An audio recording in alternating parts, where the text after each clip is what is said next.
নমস্কার বন্ধুরা, গ্রাম বাংলার রান্নাঘরে সবাইকে স্বাগত। আজকে আপনাদের সাথে শেয়ার করব সম্পূর্ণ ঘরোয়া পদ্ধতিতে খুব সহজে মটন বিরিয়ানি। আধা ঘন্টা আগে বাসমতি চালটাকে ভিজিয়ে রেখেছি। এবার বিরিয়ানির গোটা মশলা গরম জলে দিয়ে দেব। এবার তেজপাতা কয়েকটা ও পরিমাণ মতো লবণ দেব। এবার ভিজিয়ে রাখা চালগুলো দিয়ে দেব। আমাদের খেয়াল রাখতে হবে যাতে ভাতটা নরম না হয়ে যায়।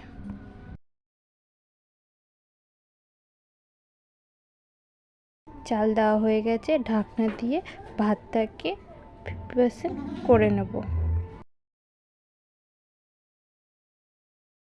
খাসির মাংসটা ভালো করে ধুয়ে রেখেছি, এবার ম্যারিনেট করে নেব।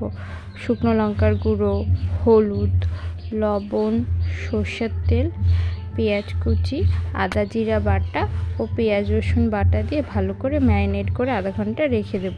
গোটা গরম মশলাও দিয়েছি।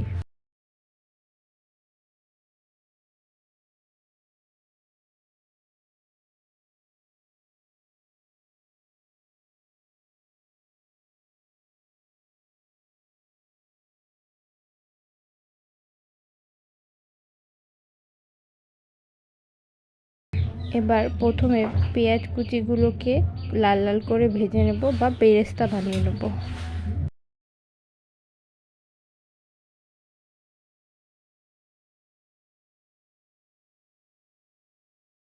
এবার কড়াইয়ে তেল দিয়ে দেব। তেল গরম হয়ে গেছে, প্রথমে আলুগুলো নুন হলুদ দিয়ে ভেজে নেব।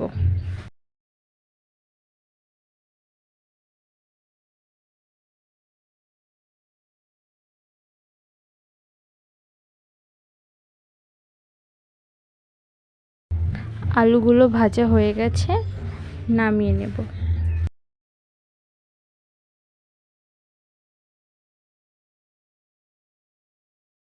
এবার ওই তেলে গোটা গরম মশলা ফোড়ন দেব।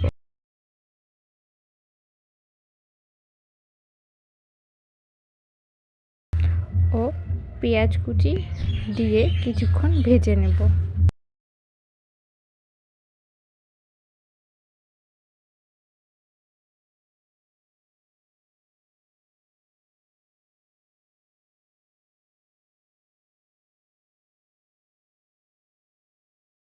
এবার ম্যারিনেট করে রাখা মাংসটা দিয়ে দেব। মাংসটা ভালো করে কষিয়ে নেব। খাসির মাংসটা অনেকক্ষণ ধরে কষাতে হবে।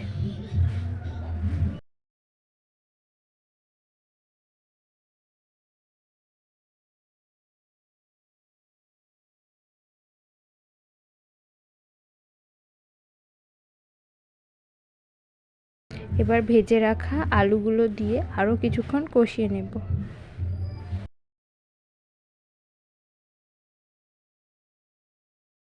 এবার বিরিয়ানির গুঁড়ো মশলাটা দিয়ে দেব। দিয়ে ভালো করে কিছুক্ষণ নাড়াচাড়া করে মশলাটা মিশিয়ে নেব। এবার মাংসটা নামিয়ে প্রেসার কুকারে নিয়ে নিয়েছি। পরিমাণ মতো জল দিয়ে প্রেসার কুকারের ঢাকনা বন্ধ করে 3-4টে সিটি দিয়ে নেব। এবার একদিকে বিরিয়ানি করার জন্য ভাতের লেয়ারটা তৈরি করে নেব। প্রথমেই হাঁড়িতে ঘি দিয়ে দেব। এবার ভাতটা দিয়ে দেব।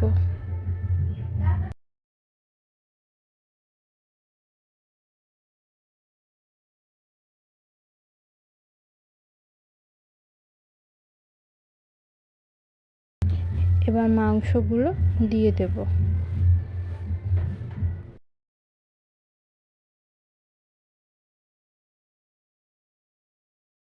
বেরেস্তা দিয়ে দেব।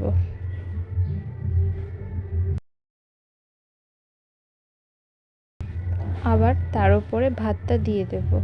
একই রকমভাবে সম্পূর্ণ লেয়ারটা তৈরি করে নিতে হবে। আমরা এতে সামান্য অল্প করে লবণও দেব, যাতে লবণের পরিমাণটা ঠিকঠাক থাকে। যেহেতু ভাতে লবণ দেওয়া হয়েছে, তাই অল্প করে আবার একটু লবণ দেব।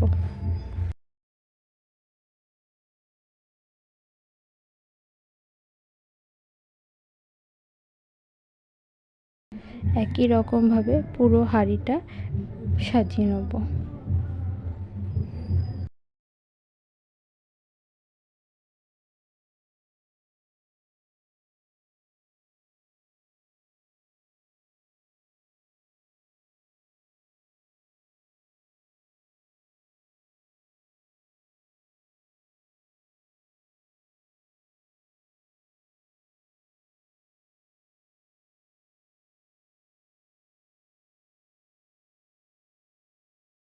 সবার ওপরে বেরেস্তা, ঘি ও বিরিয়ানির মশলা দিয়ে দেব।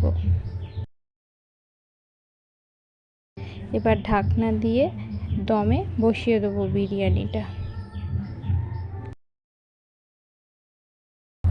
বিরিয়ানি হয়ে গেছে, কত সুন্দর হয়েছে দেখতে।